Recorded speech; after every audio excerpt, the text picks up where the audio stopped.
Hello friends, मैं हूं सुदर्शन प्रकाश और आप देख रहे हैं यूट्यूब चैनल गुरु चकाचक। दोस्तों, ये 24 जुलाई का करंट अफेयर्स है।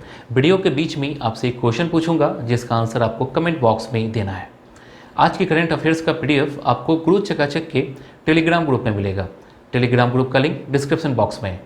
तो चलिए शुरू करते हैं। आज का पहला क्वेश्चन है, हाल ही में किस देश ने कोविड-19 उपचार के लिए डेक्सामेथासोन दवा की मंजूरी दी है? 4 ऑप्शन है, चीन, भारत, रूस, जापान। सही आंसर है डी, जापान। जापान सरकार ने कोरोना वायरस के गंभीर मरीजों के इलाज के लिए डेक्सामेथासोन दवा की मंजूरी दे दी है।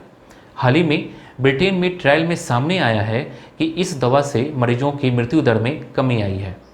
जापान के स्वास्थ्य मंत्रालय ने रिसर्च के बाद इस सस्ती और आसानी से उपलब्ध दवा के इस्तेमाल के लिए मंजूरी दे दी है। डेक्सामेथासोन को रेमडेसिविर के साथ ट्रीटमेंट के लिए अप्रूव किया है। भारत ने जून 2020 में डेक्सामेथासोन के उपयोग को मंजूरी दी थी। इस दवा ने कोविड-19 के 1/3 रोगियों की मृत्यु दर को कम किया है। जापान एशिया महाद्वीप में स्थित एक देश है। इसके निकटतम पड़ोसी देश चीन, कोरिया तथा रूस है। जापान की राजधानी टोक्यो है। यहाँ की राजभाषा जापानी है और मुद्रा है येन। नेक्स्ट क्वेश्चन है, हाल ही में भारत के किस संस्था द्वारा ध्रुवास्त्र मिसाइल का सफल परीक्षण किया गया? 4 ऑप्शन है, DRDO, BARC, HAL, इनमें से कोई नहीं। सही आंसर है ए, DRDO। भारत ने स्वदेशी रूप से विकसित anti tank guided missile Dhruvastra का ओडिशा की एंट्रीम टेस्ट रेंज में सफल परीक्षण किया है। ATGM ध्रुवास्त्र एक एंटी टैंक गाइडेड मिसाइल है जिसे DRDO मतलब रक्षा अनुसंधान और विकास संगठन द्वारा विकसित किया गया है। इस मिसाइल को पहले हेलिना नाम दिया गया था और यह नाम हेलिना का एक हेलीकॉप्टर संस्करण है। ध्रुवास्त्र तीसरी जनरेशन की दागो और भूल जाओ किस्म की एंटी टैंक गाइडेड मिसाइल प्रणाली है जिसे एडवांस लाइट हेलीकॉप्टर पर तैनात किया गया है। एंटी टैंक गाइडेड मिसाइल हवा से फायर करके दुश्मन के बंकरों, बख्तरबंद वाहनों और मुख्य युद्धक टैंकों को तबाह करने में सक्षम है। इसलिए इसे दुनिया का सबसे उन्नत एंटी टैंक हथियारों में से एक माना जाता है। ये हर मौसम में, यहाँ तक कि रात में भी अटैक करने की क्षमता है। ये न केवल पारंपरिक रक्षा कवच वाले युद्धक टैंकों को बल्कि विस्फोटकों से बचाव के कवच वाले टैंकों को भी नष्ट कर सकती है। रक्षा अनुसंधान और विकास संगठन के अध्यक्ष हैं जी सतीश रेड्डी और इसका मुख्यालय है नई दिल्ली। नेक्स्ट क्वेश्चन है, हाल ही में स्पेस एक्स ने दक्षिण कोरिया का पहला सैन्य उपग्रह लॉन्च किया है। इस उपग्रह का क्या नाम है? 4 ऑप्शन है, PARSINB-1, अनासिस 2, अनासिस 3, इनमें से कोई नहीं। सही आंसर है बी, अनासिस 2। दक्षिण कोरिया के पहले सैन्य उपग्रह अनासिस 2 स्पेस एक्स के द्वारा सफलतापूर्वक लॉन्च किया गया है। इस उपग्रह को फॉल्कन 9 रॉकेट द्वारा भू-स्थिर अंतरण कक्षा में स्थापित किया गया था। इसे अमेरिका के फ्लोरिडा में स्थित कैंप कैनावेरल एयरफोर्स स्टेशन से लॉन्च किया गया है। इस प्रक्षेपण के साथ दक्षिण कोरिया सैन्य संचार उपग्रह का स्वामित्व वाला 10वां देश बन गया है जो सटीक और सुरक्षित सैन्य सुरक्षा प्रदान करेगा। इस उपग्रह को 36,000 किलोमीटर दूर कक्षा में 2 सप्ताह में पहुंचने की उम्मीद है। इसके परीक्षण के बाद अक्टूबर में दक्षिण कोरिया की सेना इसकी कमान अपने हाथों में ले लेगी। अनासिस 2 को पहले मेट्सकॉम 1 नाम दिया गया था। यह कोरसेट 5 अनासिस 1 उपग्रह का स्थान लेगा जिसे 2006 में लॉन्च किया गया था, जो एक संयुक्त सिविल और सैन्य संचार उपग्रह है। दक्षिण कोरिया के राष्ट्रपति हैं मून जे-इन। दक्षिण कोरिया की राजधानी सियोल और इसकी मुद्रा है दक्षिण कोरियाई वॉन। स्पेस एक्स के संस्थापक और CEO हैं एलन मस्क और अध्यक्ष हैं ग्वेनी शॉर्टवेल। स्पेस एक्स की स्थापना 2002 में किया गया था और इसका मुख्यालय है कैलिफोर्निया, संयुक्त राज्य अमेरिका में। नेक्स्ट क्वेश्चन है, अभिनेता सोनू सूद ने मजदूरों के रोजगार के लिए किस ऐप को लॉन्च किया है? 4 ऑप्शन है, युवा रोजगार ऐप, मजदूर रोजगार ऐप, प्रवासी रोजगार ऐप, श्रमिक रोजगार ऐप। सही आंसर है सी, प्रवासी रोजगार ऐप।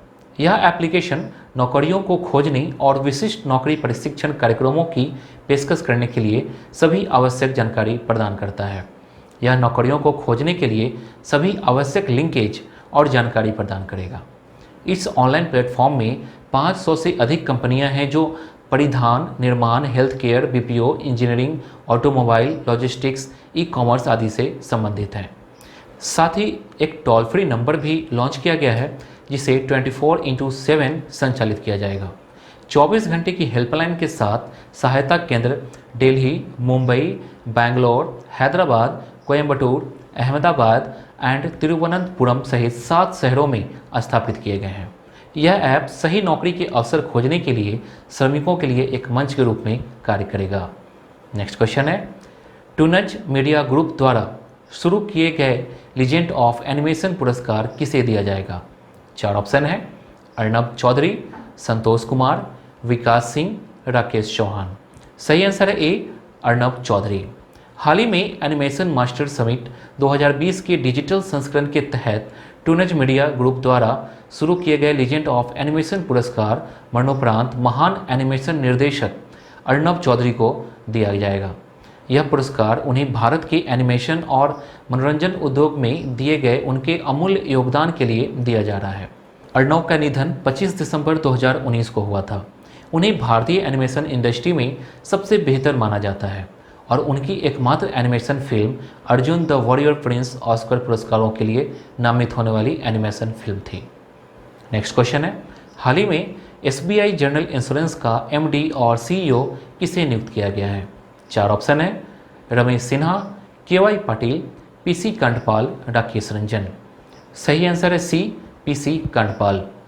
प्रकाश चंद्र कांडपाल को गैर जीवन बीमा कंपनी SBI जनरल इंश्योरेंस का प्रबंध निदेशक और मुख्य कार्यकारी अधिकारी के रूप में नियुक्त किया गया है। वो पूसन महापात्रा की जगह लेंगे, जिन्हें अब निदेशक के पद पर नियुक्त किया गया है। वो जून 2019 से SBI जनरल इंश्योरेंस की डिप्टी CEO के रूप में सेवारत हैं। उनका भारतीय स्टेट बैंक में रिटेल और अंतर्राष्ट्रीय बैंकिंग, मानव संसाधन, प्रौद्योगिकी, लर्निंग और विकास जैसे विभिन्न क्षेत्रों में लगभग 33 वर्षों से अधिक समय लंबा बैंकिंग अनुभव रहा है। इसके अलावा उन्होंने SBI म्यूचुअल फंड के मुख्य परिचालन अधिकारी के रूप में भी काम किया है। दोस्तों, आज का क्वेश्चन है जिसका आंसर आपको कमेंट बॉक्स में देना है। क्वेश्चन है, सफ़ेद हाथियों का देश किसे कहा जाता है?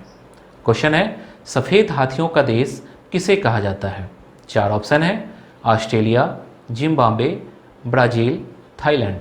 इनमें से एक ऑप्शन सही है, इसका आंसर आपको कमेंट बॉक्स में देना है। नेक्स्ट क्वेश्चन है, NMDC के नए अध्यक्ष और प्रबंध निदेशक किसे नियुक्त किया गया है? 4 ऑप्शन है, सुमित देव, रोशन कश्यप, रजत कपूर, सरोज मिश्रा। सही आंसर है ए, सुमित देव। सुमित देव को NMDC का अध्यक्ष और प्रबंध निदेशक नियुक्त किया गया है। वो N विजेंद्र कुमार की स्थान लेंगे। सुमित देव वर्तमान में NMDC के निदेशक हैं।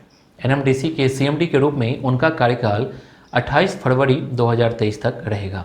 NMDC का पूरा नाम नेशनल मिनरल डेवलपमेंट कॉरपोरेशन है, जिसे हिंदी में राष्ट्रीय खनिज विकास निगम कहा जाता है। NMDC भारत सरकार का एक लौह अयस्क खनन प्रमुख इकाई है। नेक्स्ट क्वेश्चन है, राष्ट्रीय प्रसारण दिवस कब मनाया जाता है?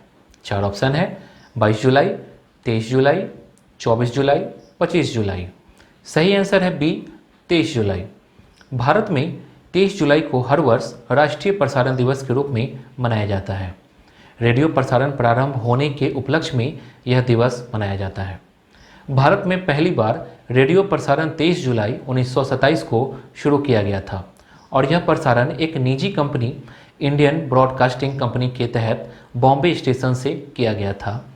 ऑल इंडिया रेडियो 8 जून 1936 को अस्तित्व में आया और इसका आदर्श वाक्य था, बहुजन हिताय बहुजन सुखाय। ऑल इंडिया रेडियो के 414 स्टेशन हैं। यह 23 भाषाओं और 179 बोलियों में कार्यक्रम का प्रसारण किया जाता है। भारत के राष्ट्रीय प्रसारक के रूप में ऑल इंडिया रेडियो जनता को सूचित, शिक्षित और मनोरंजन करने के लिए सेवा कर रहा है। यह शुरुआत से ही अपने उद्देश्य बहुजन हिताय बहुजन सुखाय का अनुसरण कर रहा है। नेक्स्ट क्वेश्चन है, हाल ही में भारतीय वायुसेना के कमांडरों का सम्मेलन कहाँ आयोजित किया गया है? 4 ऑप्शन है, हैदराबाद, चेन्नई, बेंगलोर, नई दिल्ली। सही आंसर है डी, नई दिल्ली। नई दिल्ली स्थित वायुसेना मुख्यालय में रक्षा मंत्री राजनाथ सिंह के द्वारा वायुसेना कमांडरों के सम्मेलन का उद्घाटन किया गया। इस सम्मेलन का थीम है Indian air force in the next decade. इसका मतलब है अगले दशक में भारतीय वायुसेना। यह सम्मेलन 3 दिवसीय सम्मेलन है जिसकी अध्यक्षता वायुसेना प्रमुख air chief marshal RKS Bhadauria के द्वारा किया जाएगा। इस सम्मेलन में अगले दशक में भारतीय वायुसेना की परिचालन क्षमता बढ़ाने की कार्य योजना पर विचार विमर्श किया जाएगा। नेक्स्ट क्वेश्चन है, हाल ही में किस बैंक ने फेस मास्क और सैनिटाइजर वितरित करने के लिए देशव्यापी अभियान शुरू किया है? 4 ऑप्शन है, SBI, PNB, CBI मतलब central bank of India, BOB मतलब बैंक ऑफ बड़ौदा। सही आंसर है बी, PNB मतलब पंजाब नेशनल बैंक। हाल ही में कोविड-19 को फैलने से रोकने के लिए पंजाब नेशनल बैंक द्वारा फेस मास्क और सैनिटाइजर वितरित करने के लिए एक देशव्यापी अभियान शुरू किया गया है। PNB इस अभियान का शुभारंभ केंद्रीय स्वास्थ्य और परिवार कल्याण मंत्री डॉक्टर हर्षवर्धन द्वारा किया गया। यह अभियान PNB द्वारा कॉरपोरेट सामाजिक जिम्मेदारी के तहत शुरू किया गया है। पंजाब नेशनल बैंक इस अभियान के तहत पूरे देश में 662 जिलों में फेस मास्क और सैनिटाइजर वितरित करेगा। पंजाब नेशनल बैंक भारत का एक प्रमुख और पुराना बैंक है। 19 मई 1894 को भारतीय कंपनी अधिनियम के तहत अनारकली बाजार लाहौर में इसका कार्यालय के साथ पंजीकृत किया गया था। पंजाब नेशनल बैंक भारत का दूसरा सबसे बड़ा सरकारी वाणिज्यिक बैंक है और इसके MD और CEO हैं SS मल्लिकार्जुन राव और इसका हेडक्वार्टर है नई दिल्ली। दोस्तों, कल मैंने आपसे एक क्वेश्चन पूछा था। क्वेश्चन था, कोणार्क का सूर्य मंदिर किस राज्य में है? 4 ऑप्शन दिए गए थे, ओडिशा, छत्तीसगढ़, मध्य प्रदेश, आंध्र प्रदेश। सही आंसर है ए, ओडिशा। कोणार्क सूर्य मंदिर भारत के उड़ीसा राज्य में जगन्नाथपुरी से 35 किलोमीटर उत्तर पूर्व में कोणार्क नामक शहर में स्थित है। यह भारत के चुनिंदा सूर्य मंदिरों में से एक है।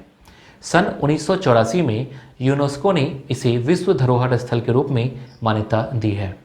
इस मंदिर का निर्माण गंग वंश के प्रतापी नरेश नरसिंह देव प्रथम ने अपने एक विजय के स्मारक स्वरूप कराया था। इसके निर्माण में 1200 लोग 12 वर्ष तक निरंतर लगे रहे। अबू फजल ने अपने आईने अकबरी में लिखा है, इस मंदिर में उड़ीसा राज्य के 12 वर्ष की समूची आय लगी थी। उनका यह भी कहना है कि यह मंदिर 9वीं शताब्दी में बना था। उस समय उसे केसरी वंश के किसी नरेश ने निर्माण कराया था। बाद में नरसिंह देव ने उसको नवीन रूप दिया। इस मंदिर के आसपास बहुत दूर तक किसी पर्वत के चिन्ह नहीं है। ऐसी अवस्था में इस विशालकाय मंदिर के निर्माण के लिए पत्थर कहाँ से और कैसे लाए गए, यह एक प्रश्न चिन्ह है। आज का क्वेश्चन मैं पहले ही पूछ चुका हूँ, फिर भी आपको यहाँ क्वेश्चन दिख रहा है। इसका आंसर आपको कमेंट बॉक्स में दीजिए। तो दोस्तों, आज के लिए बस इतना ही। उम्मीद है कि ये वीडियो आपको पसंद आई होगी। पसंद आई तो वीडियो को लाइक कीजिए और अपने दोस्तों के साथ ये वीडियो शेयर जरूर कीजिए। अगर आपने अभी तक इस चैनल को सब्सक्राइब नहीं किया है तो प्लीज़ कर लीजिए। साथ में बेल आइकन पर प्रेस कर लीजिए ताकि नए वीडियो की नोटिफिकेशन सबसे पहले आपको मिल सके। Thank you.